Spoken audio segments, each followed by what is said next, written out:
parce que bu ñu la envoyé lien nga lire lien bi nga lire texte bi bu accompagner lien bi automatiquement bu ñu la nee gagné nga da ngaa war a poser wu la question pourquoi gagné naa mais lan laa see ba gagné. dès que yow nga posé wu question boobu rek man pour gagné naa lan laa joué ba gagné nga xam ne nii message bi digne de confiance. voilà léegi nag gars yi système boobu la ñuy utiliser ngir di mën a am accès si ñun te lenn doo nga tax ñu soxla ko mooy que dañ naan la boo cliquer ci biir lien bi ba pare dañ naan la nga partager ko 20 groupes comprendre nga partager ko 20 groupes ak 10 personnes particuliers yoo xamante ne bokkuñu si bokkoo leen groupe léegi bu ko defee ba dara su ma ko jëlee ba ma envoyé lien bi ma partager ko 20 groupes partager ko 10 personnes yow tamit nga jël ko partager ko 20 groupes 10 personnes comprendre nga léegi boobaa ki nga xamante ne mooy propriétaire kii bi lien bi maa ngi koy utal yeneen accès si yeneen téléphone bu ko defee moom day amaat yeneen accès si yeneen téléphone moom la soxlawul maanaam mën na bañ a pirater sa téléphone sa compte mais say données personnelles la soxla léegi dafa danger parce que danger bi du loolu kese de yow tey que yow nga cliquer ci lien yooyu benn yoon ñu arnaqué la sax téléphone boobu nga yor wala ordinateur portable boobu nga yor nekkutul en sécurité. asalaamaaleykum mbokk internet yu Aliou Vision TV ñu ngi leen di nuyu di leen jaajëfal bu baax a baax di rafetlu ànd bi ngeen di ànd ak ñun saa su ne amaan mbégte retrouvé war leen sunu beneen numéro bu visionnaire en action comme nañu koy defee daal saa su ne di dalal ay gan yoo xamante ni ce sont des jeunes visionnaires di am lu am solo lu ñuy def ci sur les réseaux sociaux ñu leen dalal ñuy partager seen capacité ak seen connaissance li nga xamante ne moom moo di la jeunesse sénégalaise noonu lañu koy defee visionnaire en action suñu beneen numéro aujourd'hui tey ñu daal dalal ku ñuy wax Aliou Diagne moom lañu daal dalal jeune la boo xamante ni youtubeur la di def lu am solo ci YouTube bi donc Aliou maa lay nuyu. waaw Badara maa ngi lay nuyu di la ziare di nuyu ñëpp ñi nga xamante ne si nay suivre chaîne bi di Aliou Vision man nag Aliou Vision lañ ma gën a xamee que Aliou Diagne bi. ba tax na tey nag man la Badara daal di invité ci émission bi di Visionnaire en action mu nekk émission boo xamante ne si voilà dañ ciy invité ay jeunes yoo xamante ne ay jeunes yu am comment dirais-je am. seen ay mbir yoo xamante ne si mën na jëriñ la jeunesse sénégalaise ëllëg émission bi nag loolu ko tax a jóg ba tax na ñu gën cee focaliser wu jamono ji di bàyyi incha allah yeneen question yi jël cee ñëw incha allah rabbi. d'accord merci beaucoup Aliou Vision lañ daal dalal am ak moom waxtaan bu fas yéene am ak moom waxtaan bu yaatu bien sûr ci li nga xamante ni si moom moo jëm ci mbirum li mu yëngatu ci YouTube mu jëm ci wàllum li nga xamante ni moom moo di arnaque nag bu ñu ko waxee jamono jile nekk na loo xamante ni lu sonal askan bu Sénégal à chaque fois dañuy yuuxu arnaqué nañ ma yu ni mel donc dañu fas yéene waxtaan ak moom ci lu jëm ci mbiru mel donc avant tout Aliou lan mooy arnaque d'abord. waaw Badara da ngaa wax lu yaatu mooy que arnaque nag jamono ji dafa nekk mbir moo xamante ne si lu bari la façon arnaque yi tamit nag bari na nit nag mën nañ koo arnaque façon arnaque bu nekk mais nag tey arnaque bu ñu nar a waxtaanee Badara mooy rey ñu bari muy arnaque à travers des réseaux sociaux mu nekk arnaque boo xamante ne si jamono ji ñu bari ñu ngi koy dund am ñoo xam ne sax dinañ ko dund mais duñu xam ni sax arnaque nañ leen parce que technologie moo yegg foo xamante ni si mën nañ laa arnaque ci loo xamante ni ci yow doo ko yëg mën nañ laa arnaque ci loo xamante ni ci yow ci loo xamul la arnaque nag bu ñu ko waxee mooy nax rek ci baatu wolof bu gën a gàtt waaw arnaque bu ñu ko waxee nag mooy nax rek voilà. d'accord dañ ngeen koy dégg arnaque moom mooy daal di nax ñu fas yéene xaw a focaliser wu tuuti ci arnaque bu ñuy gis ci li nga xamante ne moom moo di les réseaux sociaux donc lu ci ëpp ñu koy gis ci Facebook lañ koy gisee lu ci ëpp arnaque bi foofu naka la demee. si Facebook dafa nekk benn réseau boo xamante ne si amul sécurité man personnellement am naa page Facebook am naa compte Facebook mais lu ma ci connecté bariwul parce que hackers yi bari fa nañ nekk am na ñoo xamante ne ñu ngi leen woowee les brouteurs surtout les brouteurs ivoiriens. lu ci ëpp bu ñu la bëggee arnaquer ci Facebook lañ koy jaarale parfois sax dinañ la envoyer message di la sa compte boo ci deful paramétrage yi wala nangam ak nangam dañuy pirater sa compte wala genre wala boo defee yenn paramètres yi sa compte di am sécurité fekk na lien yooyu ngi lay envoyer juste duñ koo def pour nga cliquer si ñu am accès si say données voilà du ñàkk ni am ñu si ko mos a subir ñu envoyer leen ay liens sur Facebook. mu nekk mbir moo xamante ni si Facebook dafa nekk réseau boo xamante ni ñu jar a xoolaal la parce que sécurité bi dafa des carrément parce que ñu bëri ñu ngi leen di arnaquer ci Facebook la jógee waaw ñu bëri ñu ngi leen di arnaquer ci Facebook la jógee voilà. d'accord donc Facebook naka la ñu ci mën a arnaquer ci loolu ba des ci arnaquer la Facebook lan lañ fa mën a arnaquer nit en fait nga expliquer ñu. si arnaque bi mooy gën a ëpp ñu may gis ñu leen ci arnaquer kon ma la ko waxee sànq rek ci à travers les liens lay doon. parce que liens yi buñ la ko envoyé ba dara dafay mel ni comme genre lien yi buñ la ko envoyé lu ne ci ginnaaw lien yow doo ko xam en tant que utilisateur Facebook doo ko xam. parce que mu ngi mel ni comme ça genre boo taxawee ci seetu yow Badara jàkkaarloo seetu bi yow sa bopp ngay gis. mais li ci ginnaaw seetu bi xamoo ko. mais yow sa bopp rek ngay gis noonu la demee léegi liens yi buñ la ko envoyé li ci ginnaaw liens yi doo ko xam léegi ay brouteurs yoo xamante ne si dañuy ñëw jël ay utilisateurs yu bari ci Facebook envoyé leen ay liens léegi ci biir liens yi buñ la ko envoyé mën na am ay cheval de Troie ñu tuddee cheval de Troie. léegi cheval de Troie boo ko déggee ay yenn code yoo xamante ne si mën ngaa bañ a xam signification code yi c'est exactement lan la léegi nag bu ko defee boo ci cliquer automatiquement ki nga xamante ne si mooy propriétaire lien bi la envoyé lien bi te am accès si sa téléphone portable soit mën na pirater say compte Wave wala jël say données personnelles voilà. d'accord donc daat nañ am solo ba tey ci li nga xamante ne moom moo jëm ci wàllum arnaque donc lu nu mel des fois dañuy envoyé tamit nit benn lien mel ni que ni Facebook moo la ko envoyé comme message que tu as fait quelque chose sur Facebook war nañ ko mën a lijjante yu nu mel. il faut nga dugg ci lien boobu pour ñu mën la ko gérer. si Facebook ak WhatsApp daanaka benn la parce que lépp méta la mais léegi booy xool sax WhatsApp la gën a bare que Facebook. parce que parfois da nga toog ba si yàgg ñu envoyé la benn lien Badara ni la boo ko cliquer di nga gagné nangam connexion. surtout foofu wala d'habitude ñu ne la Sadio Mané day joxe lii wala ministère de la santé. exactement wala ministère joxe lii wala Ousmane Sonko ba si tax Diomaye Faye dañ koy wax des fois. oui boo leen xoolee gars yi bu ñu duggee ci chaîne bi bu ñu xoolee bu ñu défilé ci yenn vidéo yi dinañ gis man defoon yàgg naa cee def vidéo di alerté mais xam nga rek Sénégal boo leen di alerté day mel ni que voilà mooy loolu mais parfois dañ lay envoyé ñu la Amazon wala Orange wala Expresso wala genre benn jour bu célébré ñu la day def anniversaire boo cliquer ci lien bi di nga mën a gagné nangam 10 giga de connexion wala nga gagné frigo wala xar wala nangam loolu yëpp ay yenn xeet yoo xamante ne si arnaque yu simple la yoo xamante ne yow soit da nga koy bës bëgg lu yomb a tax nga bës ko wala nga ñàkk a xam.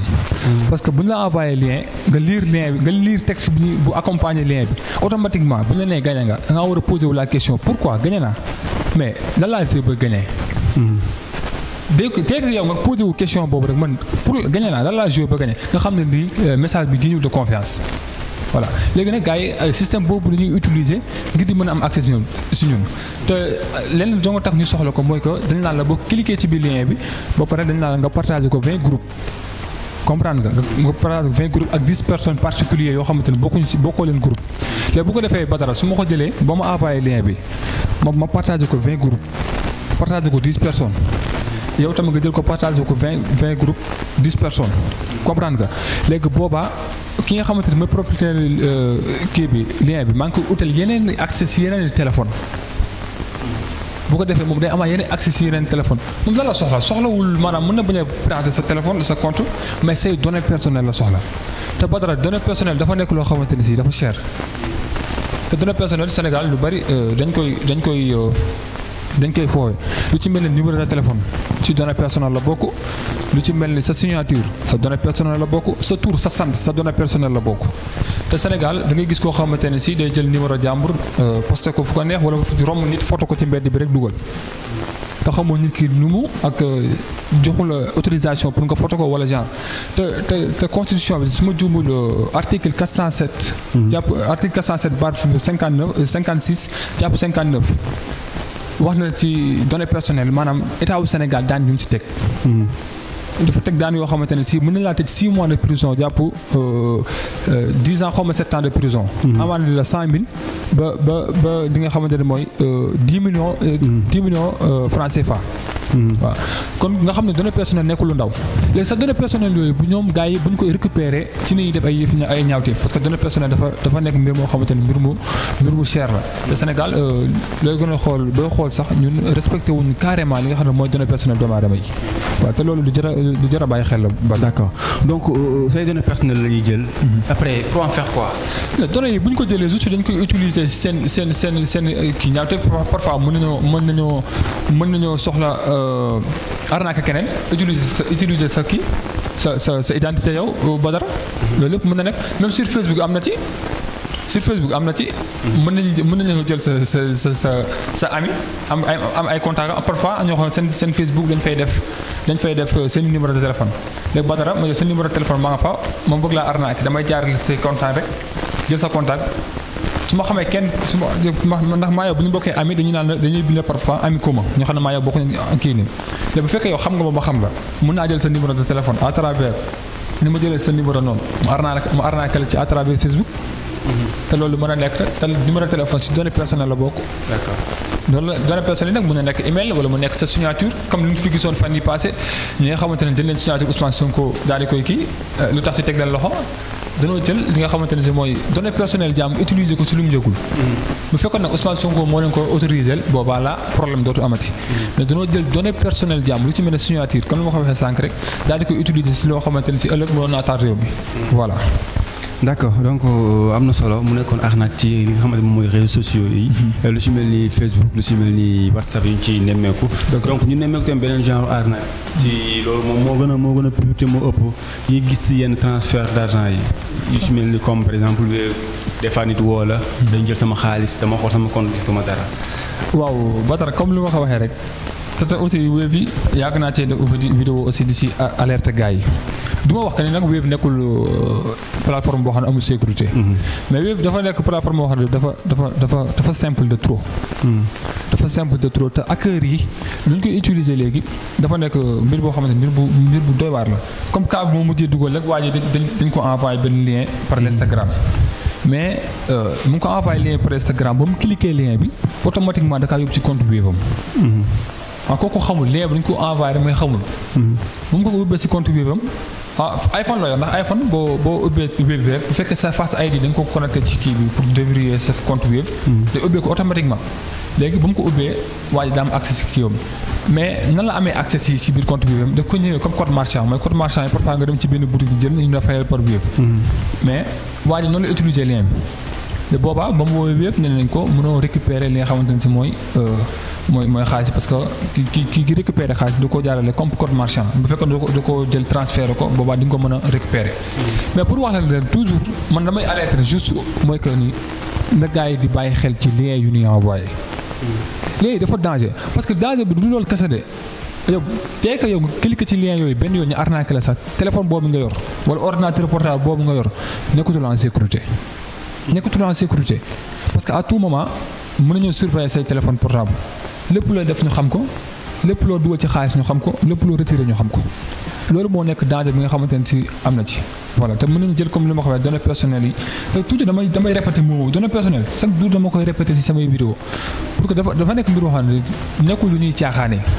nekkul lu ñuy caaxaan te léegi gars yi pour ñu données personnelles yi jàmbur yi dañ soxla ñu leneen. parce que données personnelles moo lay permettre nga def lépp loo mën a def. par exemple comme bay ubbi ki chaîne YouTube wala ngay créer pour nga mën a utiliser yenn plateforme yi da ngay dugal sa données personnelles Badara sa email lan la composé sa tur sa sant sa date de naissance ak say mot de passe ñoom nag loolu rek lañ soxla parce que àdduna bi lépp isaan yi looy def données personnelles da ngay utiliser voilà. d'accord c'est bien ba tey dañuy desandi foofu ci arnaque boobu jëm ci mbirum xaalis ak Wave bi mu mel ni que genre yu mel noonu aussi par appel yi lañ koy jaarale woo di yu mel non appel yi sax mën naa wax ne c'est révolu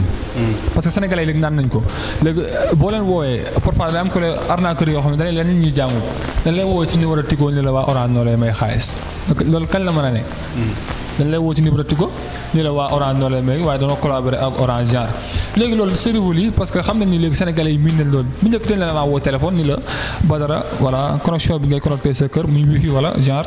boo dugalee 30 000 wala nangam ak nangam mois bii di ñëw doo fay dara wala soit ñu la waa Orange dañ laa may nangam da ngay dem ci Wave bu la gën a jege wala ci Orange Money bu la gën a jege bu ko defee nga daal di def dépôt nangam ak nangam daal di dugal mu nekk ay mbir yoo xamante ne si léegi sénégalais yi loolu miin nañ ko loolu comme mënati leen see nax parce que loolu ñoom xam nañ ko foo dem ci réseaux sociaux yi boo tapé arnaque genre audio yi appel yi nga ciy jot mais problème bi danger bu mooy que lu ñu ko moderniser gars yi lu ñu ko moderniser loolu moo nekk cas boo xamante ne si instant bi man mii mi di wax ak yow mënu ma cee mucc yow mii di mënoo cee mucc suñu caméraman bi tam mënu cee mucc voilà. d'accord merci beaucoup daan nañu am solo mu jëm ci mbirum arnaque yooyu ci li nga xamante ni moom moo di jël xaalis jàmbur ci li nga xamante ni moom moo di lu ñu kontaan donc yooyu pour mucc si comment faire. pour mucc si juste da ngay prudent ñaaw njort. internet boo ci nekkee maanaam da ngay ñaaw njort parce que ak internet maanaam dafa nekk benn mbir boo xamante ne si dafa sew. kenn mënu koo comprendre kenn mënu taxaw ni la man comprendre naan internet. ak kenn du ma arnaqué loolu nit mënu koo wax ci kaw suuf mënul ne. leen nga mën a def mooy que nga ñaaw njort kese moo la ci mën a génne ñaaw njort bu ci njëkk mooy que boo jotee ay yenn menaces yoo xamante ne si ci ay lien wala genre da ngay prudent boo xamul nga laaj. c'est très important mais sénégalais lu ëpp nag dañoo bëgg lu yomb Badara dañu waxante dëgg. bëgg lu yomb kese naka dañ lay waxee gañe nga 10 giga connexion wala gañe nga nangam te monsieur joué. loolu tamit problème lay doon te nouveau arnaque bi nga xamante ne si moom Badara instant bi il faut que ma wax ko gars yi mooy que keroog yaakaar naa sotti naa ko sax mais voies yi léegi dañuy utiliser. voies yi nañuy utiliser par exemple man mën naa laa woo Badara su ma la woowee ma soxla sa voix laa soxla li ngay wax ak man lijjantiwuma ko léegi bu ko defee sa voix ne ma ko jël transmettre ko ma ko transmettre à côté teg na la isolé ko léegi bu fekkee ni man Badara yor naa say contact yor say contact gu kenn seen waa kër ma xam ne yow mi maa ngi yow am nañ lien mën naa woo kenn seen waa kër su ma koy woo sa voix mooy jàll ci biir voix bi donte que man maay wax te mais yow sa voix mooy génn loolu nag dina naqaree expliquer ñu bëri ne duñu nangoo comprendre loolu bu ko defee mën naa woo sa rakk wala sa mag ñu ko demal ci armoire bi wala genre xaalis boobu fekk defal ma ko fii dépôt wala ngam ak nangam xaaral loolu arnaque boobu dèjà kenn mënu see mucc ma ni mënu ma see mucc ndax képp ku la doone du ma wuy téléphone doone du ma utiliser téléphone WhatsApp doone du ma connecté ci Instagram loolu kenn mënu ko wax parce que jamono ji àdduna bu moo toll foofu voilà léegi nag pour gën see mucc encore une fois mooy que il faut que nga ñaaw njortu te buñ la envoyé yenn liens yi nga xamante ne si xamoo ko nga posé wu la question ak nga laajte loolu dong la ciy génnee voilà. d'accord c'est bien bon mu am tam beneen façon arnaque que des fois da ngay xamante ne j'ai un ami mos na ko def mu xamante ak benn waay sur Facebook ñu xamante jël contact WhatsApp et tout comme ça ba ci yàgg waaj nee na maa ngi Canada dama la yónnee ay bagages. Donc envoyé ma 50 000 francs pour frais GPV yooyu noonu aussi loolu tamit xeetu arnaque la aussi. loolu arnaque bi day posé wu si ñaar. soit yow nit ki yow yaa bëgg lu yomb. yow imagine toi ku nekk koo xam ne Canada la nekk. xamoo ko xamul nekku sa jarbaat nekku sa papa nekku sa yaay nekku sa nijaay seen numéro da nga koo jëlee sur da ngeen daje rek xam ndax réseaux sociaux moom mbedd la da ngeen di mbëkkante rek mu ne la dama lay envoyé kii ay matériel la ko n'est-ce pas. la ko laaj xaalis. mais ku lay may te yàlla tax kay jarul mu lay laaj xaalis dañu wax dëgg jarul mu lay laaj xaalis yi. yow ko nekk man fii la nekk ak fii rek. des fois ku ne la man la Sadio Mané dama la war a envoyé. surtout ça man li may gis naan ay parfois dañ lay envoyé Instagram sax am na ku ma envoyé ni moom mooy doyong ma ko doyong kañ la dégg wolof. envoyé na ma message nii. mais da ngay xam ne ñii maanaam dañoo nekk ay nit yoo xamante ne si seen bopp ndox nekku ci. parfois nag arnaque yooyu man mënu ma ko toléré ku la yow xamuma la mais damay jàpp ne loolu yaa ko tey Badara yow xamuma la nga ne ma danga may envoyé ay bagages mais dama lay dugalal xaalis mais pourquoi te man laajuma la ko soxlawuma ko gis ma la nga posté ko say page que ni da nga koy jaay wala da nga koy maye ma la dama kaa soxla bu fekkoon ne man maa nekk en première ñëw laaj la ko laa mën naa wax mais yow nga jékki-jékki nekk en première posé ma question ñëw ni ma dama lay may nangam ak nangam boo may kay may ma rek mais jarul nga may laaj xaalis léegi yow nit ki boo posé wu la question pourquoi parce que kii xaw ma si réseaux sociaux yi nañ daje léegi pourquoi moom mu war maa mën a may ay matériel te ñaanu ma ko ba pare dama laaj xaalis dès que nga posé wu question boobu rek yow mën ngaa mucc si loolu mais boo dee alal fekkee sa bët rek wala matériel fekk sa bët rek mën ngaa dugal sa bopp ci loo xam voilà. d'accord c'est bien macha allah dañ am solo donc de manière générale pour wax lépp ci li nga xamante moo di arnaque donc ban message nga ci dox sénégalais yi. message bu ma leen jox mooy que d'abord jeunesse bi sama morom jeunesse bi quoi ñu jéem a am notion quelques notions tuuti ci internet parce que Badara àdduna bi instant yii nii lépp ci numérique la jëm instant dox ko for xaalis sax jafe na xoolal na ma lay wax. 10 ans ci ginnaaw Badara mën ngaa génne fii for 5000 francs for 10 000 francs loolu la xañ posé wul question boobu lan moo la xañ nga ñàkk for xaalis boobu du dëgg bay amul xaalis yaa ngi ci biir téléphone yi saa koo fa wax envoyé ma xaalis même xaalis wala aal ma xaalis danaan la yor ma liquide xaalis baa ngi sama compte loolu lu ñu ko may digitalisation bi. il faut que kon ñun ñu jéem a am tuuti quelques notions jéem a adhéré wu ci monde bu li muy doxee comme ni ko sama waaj doon waxee rek il faut que ñu adapté wu ci monde bu ñu nekk parce que jamono ji bu ñu jéemut adhéré wu ci li nga xam ne mooy monde bi nii lay doxee lu bari laa wax ni lu bari dinañ ko dund ci internet bi parce que booy xool lu bari instant yi nii ñu ngi koy dund ci internet bi lu ci mel ni ay kaawu comme genre ñi nga xam ne nekk ci internet bi di saaga sénégalais di leen topp ak ñi nga xamante ne ñu ngi ci internet bi di nax nit ñi à travers sax seen produit yi ñuy jaay lépp ci internet lay xewee instant yi nii internet rek moo la mën a may nga mën a toog fii di xem li xew Turquie li mën a xam États-Unis li mën a xew fépp léegi loolu lan moo ñu ko mën a may suñu réew Sénégal te réew mi am na ay booy yoo xamante ne si Badara wóor na yàlla ay booy man am naa booy am ñu ma xam ñoo xamante ne si barke alxuraan ke mën nañoo bokk si 5 meilleurs laa wax de meilleurs ingénieur informatique ci Sénégal si te am na fi te am jaar nañ ci ay quelques services d'État mais bu ñu fa demee duñu leen respecté duñu leen jox àq bu ñu leen war a jox dañuy préféré ñoom ber seen mbir bopp di ko def te et pourtant bu leen jàppale woon ñoom dinañ mën a bokk ci ñi nga xamante ne dañuy jëmale réew mu ëllëg te li ci gën a am solo tamit faamalancé te mooy que wàllum digitalisation boo xam ne war nañ ko adhéré tamit ci éducation bi parce que jeunesse bi bu ñu ndax garab ba muy gone ba muy ndaw nga ko mën a jubbanti doo bàyyi ba mu màgg nga doog koo jubbanti non non kon il faut que ñu jël informatique bi daal di koy adhéré ci li nga xamante mooy système éducatif bi jeunesse bi tel cee yeewu mais bu ñu bàyyi ba nga xamante c'est trop tard voilà parce que àdduna bi instant foofu la toll léegi xëy sax di dem di xëy ak di génn dem sa bërëb liggéeykaay di liggéey loolu mën nañu wax ni sax xeew na parce que internet bi may nañu permettre nañu ci li nga xamante ne si ku nekk mën ngaa toog fi nga toog di liggéey sans problème arnaqueur bu toog di la arnaqué demul fenn de nii la def rek yor ordinateur am toog créer ay liens fictifs di envoyé Badara nga cliquer kii cliquer mu encaissé kay 10 000 francs kay 3 000 francs keneen nangam ñëw dugal ci poosam noonu lay liggéeyee te pourtant que mën nañu cee liggéey de façon positive mën na nekk comme nga ubbi sa chaîne YouTube wala ngay jaay toog yor sa kër sa boutique taay sa live TikTok wala sa live YouTube genre di jaay loolu yëpp c'est possible sur l'internet te il faut que kon état bi jàppale ñi nga xamante ne mooy jeunesse bi ci côté boobu te aussi ñu gën a bàyyi xel que ni voilà comme ni ma ko yàgg a waxee rek nañuy moytu liens yi gars yi liens yi c'est très dangereux voilà du lien yëpp nag du lien yëpp voilà le lien boo xamante ne si yow gis nga ko nekkul YouTube wala Instagram wala yeneen liens yoo xam ne ay sites yu sécurisé comme ay si YouTube ay liens yu sécurisé lañ mais comme liens yu leen di envoyé naan leen ay boo gañee nangam nañ ci bàyyi xel bu baax a baax. D'accord, merci. C'est bien, machallah, daan nañ am solo li ñu wax yëpp jëm ci mbirum arnaque mais bon le temps passe donc bàyyi la nga tàggoo ak gars yi. gis nga ne waaw maa ngi nuyu ñëpp ñi nga xamante ne si ñoo doon suivre chaîne bi di Ali Vision mais gars yi Badara il faut que ñu nuyu waa groupe Visionnaire en action gars yi ay ndaanaan dëgg nañ parce que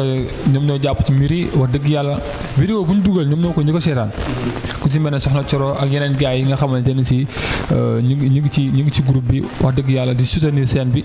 te chaîne bi Badara dafa nekk loo xam ñu nekk suñu chaîne moom man dama jàpp ne ma chaîne bi moom moo ko yow moo ko ñu koy seetaan ñoo ko moom voilà kon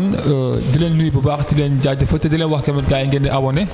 di partager que di aimer vidéo surtout ngeen koy aimer pour que vidéo yi di gën a mën a voilà YouTube di ko gën a mën a may audience ñeneen di mën see jariñu di leen jaajëfal bu baax jërë ngeen jëf.